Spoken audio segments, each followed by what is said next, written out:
केवल भारत देश में नहीं बल्कि समूचे विश्व में गौरवान्वित किया और जिन्होंने हर एक भारतवासी को अपनी भाषा, संस्कृति, सभ्यता, परंपरा, रहन सहन, आचार विचार, व्यवहार, सत्कार, संस्कार पर एक गर्भानुभूति का अवसर दिया और संपूर्ण विश्व को एक संदेश दिया। आइए हमारे भारत में घूमिए, खाइए, सीखिए और यहाँ से कुछ ऐसा सीख करके जाइए कि जो आपको समूचे विश्व में कहीं और प्राप्त नहीं होने वाला है। तो ऐसे महापुरुष की आज जयंती है। मैं विद्यालय के कर्मचारी आचार्य महोदय से आग्रह करूंगा कि आपके द्वारा स्वामी विवेकानंद जी के फोटो पर पुष्पांजलि माल्यार्पण करने का कार्य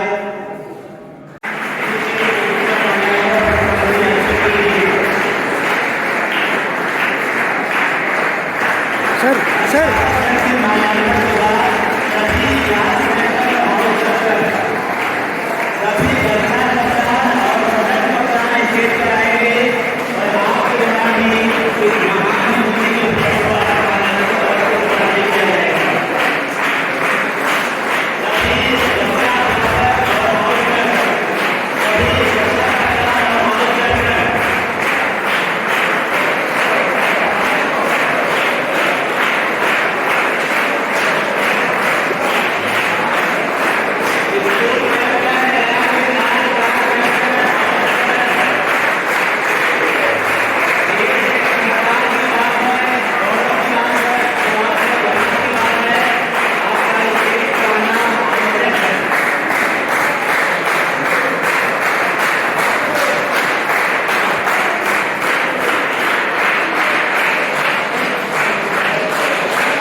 भारतवर्ष में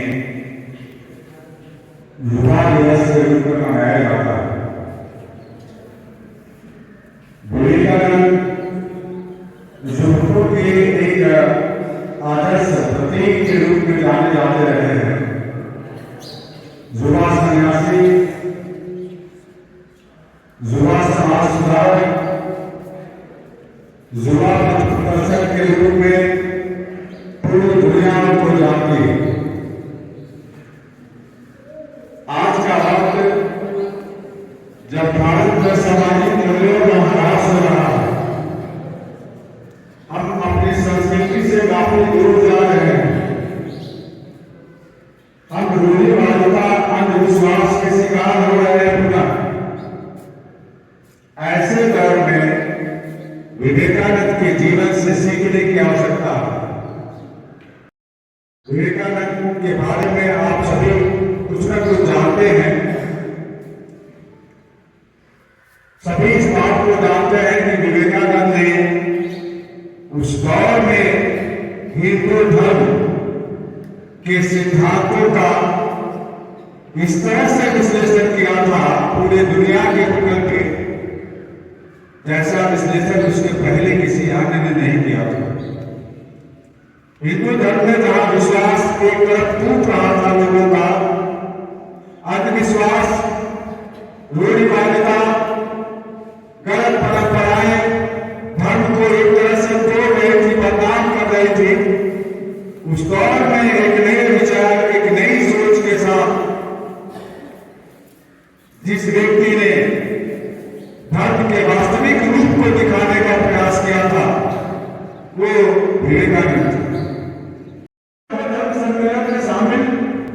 कठिन परिस्थितियों में हो पाए इसकी कहानी आप जानेंगे तो आपको अपने जीवन में संघर्ष करने की प्रेरणा मिलेगी। उनको किसी भी धार्मिक संस्था ने नॉमिनेट नहीं किया। धर्म सम्मेलन में संबोधित करने के लिए, लेकिन फिर भी उन्होंने जिद किया कि नहीं, मैं जाऊंगा। और उनके साथियों ने उनका सहयोग किया।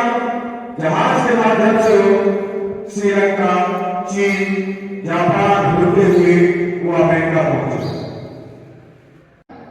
उन्होंने कहा कि मैं धर्म सम्मेलन में प्रतिनिधित्व करने आया। उस महिला को एक ऐसा व्यक्ति है, वेशभूषा से तो बिल्कुल फकीर लगता है और युवा है, इसके पास क्या होने लगा कि धर्म के मामले में विश्लेषण करेगा।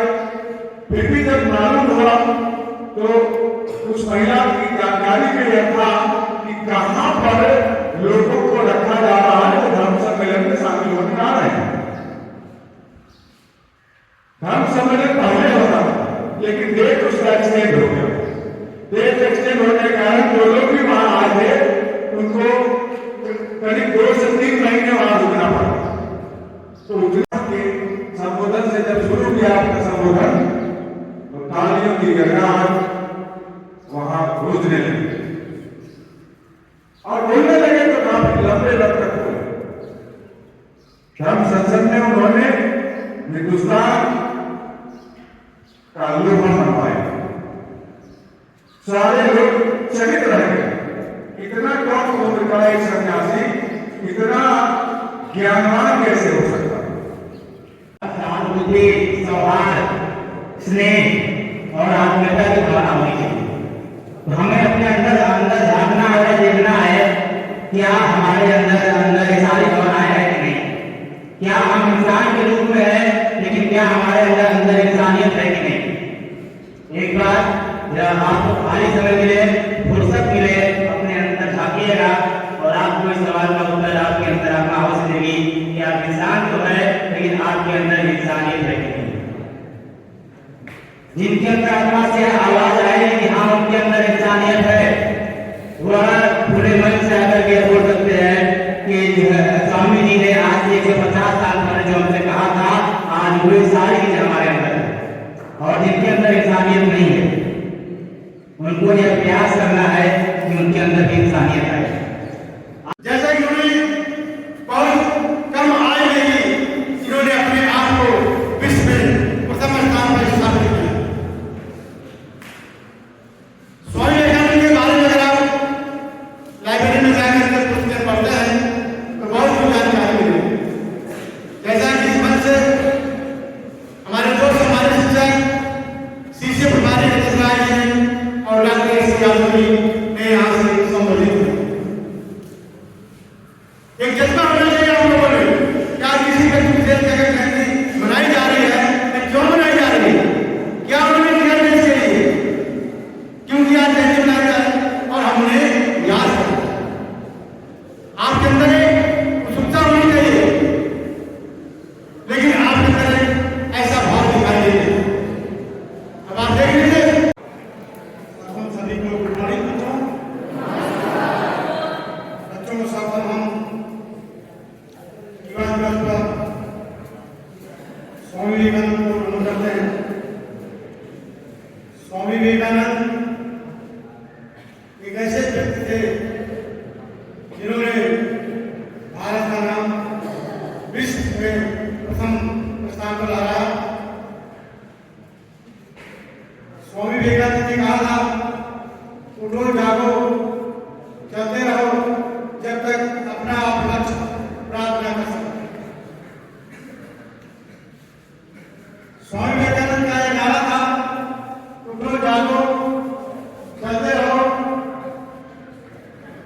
और जब तक आपका लक्ष्य आपको नहीं मिले तब तक आप रुको नहीं।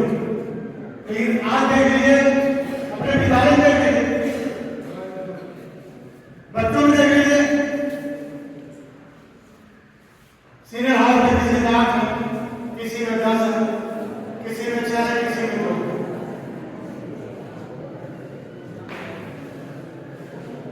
यही आज के युवा वर्ग का लक्ष्य। यानी उन्होंने एक बात जो है सबके सामने रखा कि जो उनका धर्म है उस धर्म में जितनी सहनशीलता है विश्व के किसी भी धर्म में उसमें इतनी सहनशीलता नहीं है।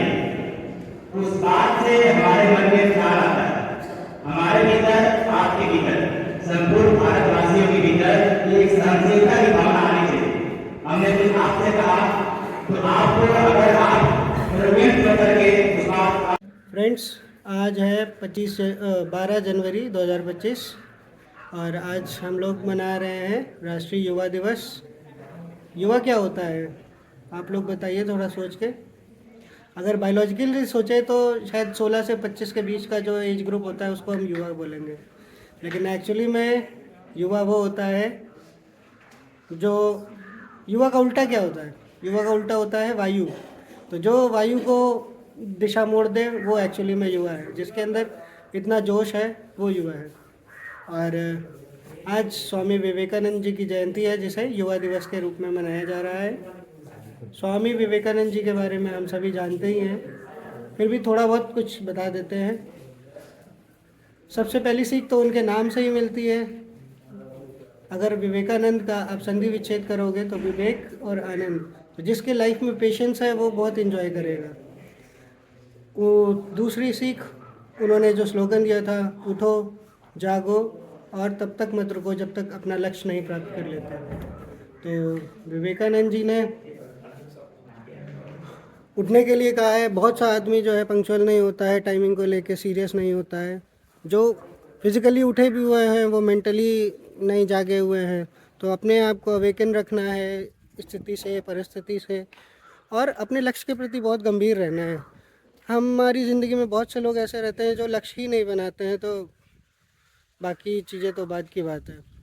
और तीसरी सबसे इम्पोर्टेंट सीख जो स्वामी विवेकानंद जी थे, उन्होंने अद्वैतवाद हिंदुज़म में जो मतलब एक फॉर्म होता है सर्वधर्म समभाव का, उसको बढ़ावा दिया था। हमें वो सीखना है।